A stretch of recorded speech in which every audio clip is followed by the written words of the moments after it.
আসসালামু আলাইকুম প্রিয় দর্শক, গত 2-3 দিন ধরে আপনারা দেখছেন সারা দেশে, বিশেষ করে ঢাকার আশেপাশে মানিকগঞ্জ এলাকাগুলোতে বাউলদের উপর এক ধরনের আক্রমণ। বাউল কারা? তাদের একটা দর্শন আছে, কিন্তু লালন শাহ তিনি বাউল ছিলেন, শাহ আব্দুল করিম তিনিও বাউল ছিলেন। বেশ কিছুদিন আগে শাহ আব্দুল করিম সম্পর্কে ভারতের সঙ্গীত শিল্পী কালিকা প্রসাদ কোনো একটা ইন্টারভিউ আমি দেখেছিলাম। সেখানে উনি শাহ আব্দুল করিমের জীবন যাপন নিয়ে কথা বলেছেন। এই বাউল গান নিয়ে শাহ আব্দুল করিমের যে কি আন্তরিকতা, সেটা নিয়ে কথা বলেছেন। এই বাউল শিল্পী যারা, তারা কিন্তু কেবল গান গায় না, তারা সেই সঙ্গে একটু দর্শনও প্রচার করেন, মানব দর্শন। তারা জীবনটাকে কিভাবে দেখেন সেইগুলিকে তারা নানাভাবে প্রচার করেন এই গানের মাধ্যমে। এই বাউল গান এই দেশে চলে আসছে শত বছর ধরে, এটা আজকে থেকে না। কিন্তু এই রবীন্দ্রনাথের যে শিল্প সাহিত্য যা দেখছেন আপনি, তারও আগে থেকে এই বাউল গানের চর্চা আমাদের এখানে চলে আসছে। এটা হলো আমাদের এই মাটির গান। এদেশের জনগণ, এদেশের মানুষ, এদেশের কৃষক, শ্রমিক, মাঝি, জেলে, তাদের গান।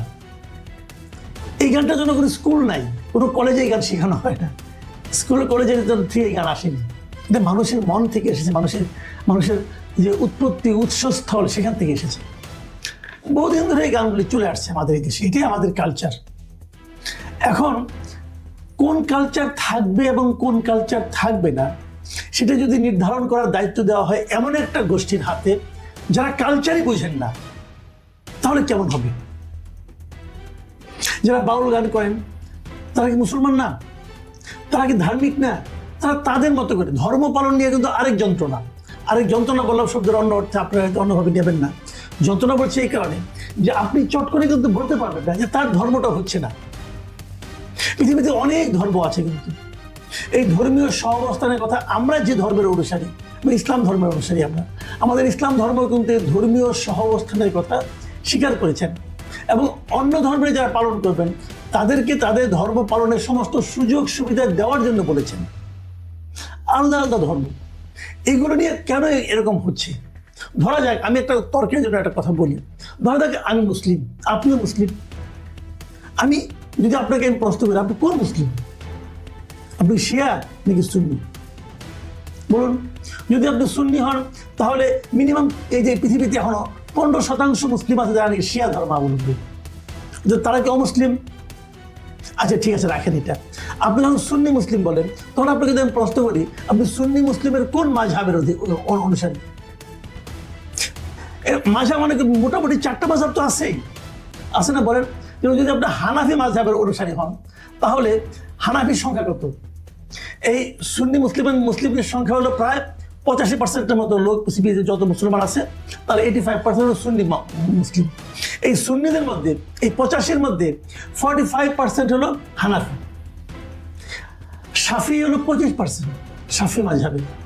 মালিকি মাযহাবে হলো 15%-এর মতো, হাম্বলি মাযহাবে হলো 5%-এর মতো। আর আপনি কোনটা ভাই? যদি আপনি হানাফি হন, তাহলে 45% আপনার।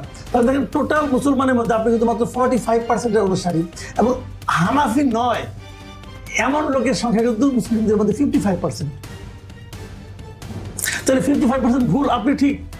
তখন এটা একটা বিতর্ক, এটা একটা এটা নিয়ে আপনি কোনো তর্ক করতে পারবেন না, কারণ যারা ওইটা পালন করছেন তাদের একটা যুক্তি আছে। আবার ইদানিং আরেকটা গ্রুপ দাঁড়িয়েছে, এটা হলো সালাফি।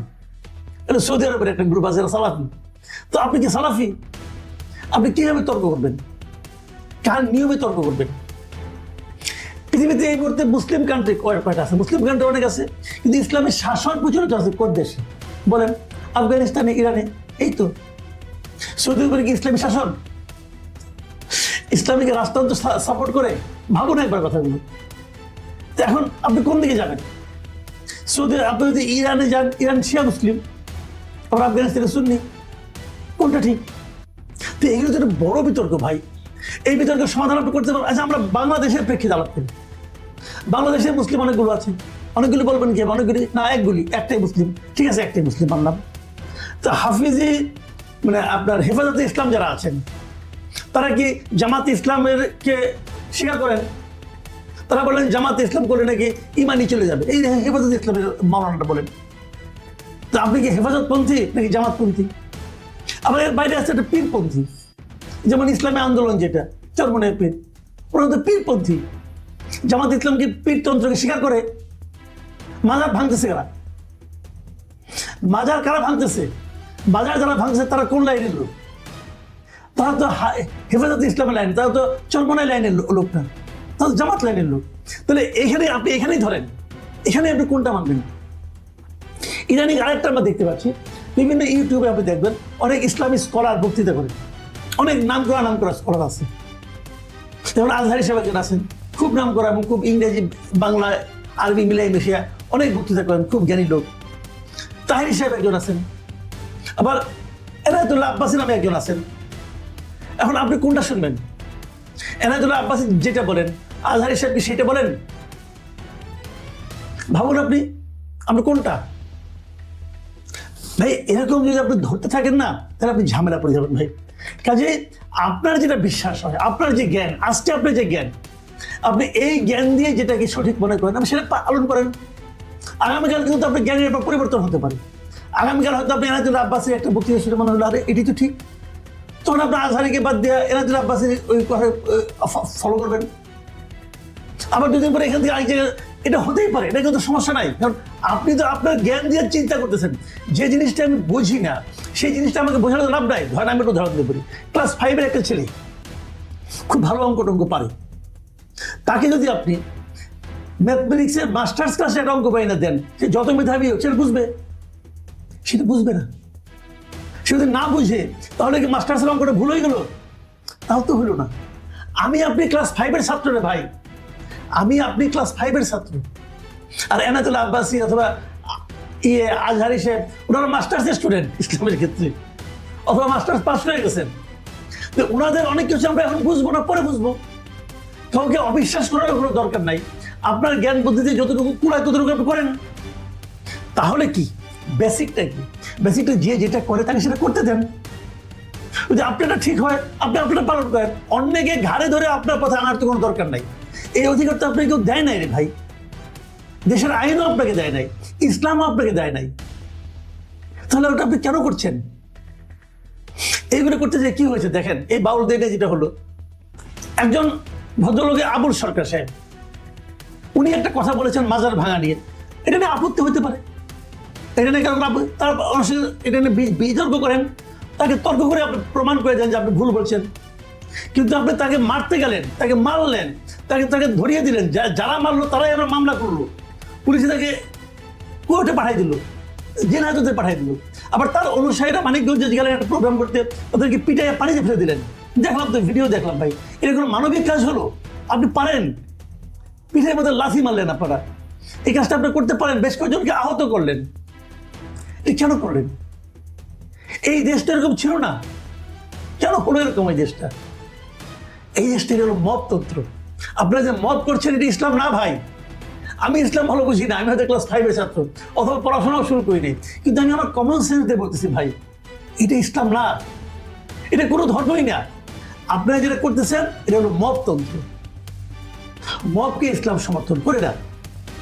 দেখুন আজকে দেখলাম আমরা এই ফরহাদ মাঝহার, উনি আজকে আবুল সরকারের পক্ষে দেখলাম প্রেস ক্লাবের সামনে দাঁড়িয়ে গেছেন এবং উনি বলেছেন যে এই যে আমাদের আন্দোলনটা হয়েছে, এই আন্দোলনের প্রত্যেকটা আন্দোলন একদম প্রথম থেকেই ওনার সঙ্গে আবুল সরকার ছিলেন। শহীদ মিনারের অনুষ্ঠান থেকে শুরু করে এমন কোনো প্রতিবাদ সভা নাই যেখানে আবুল সরকার ফরহাদ মাজারের পাশে ছিলেন না।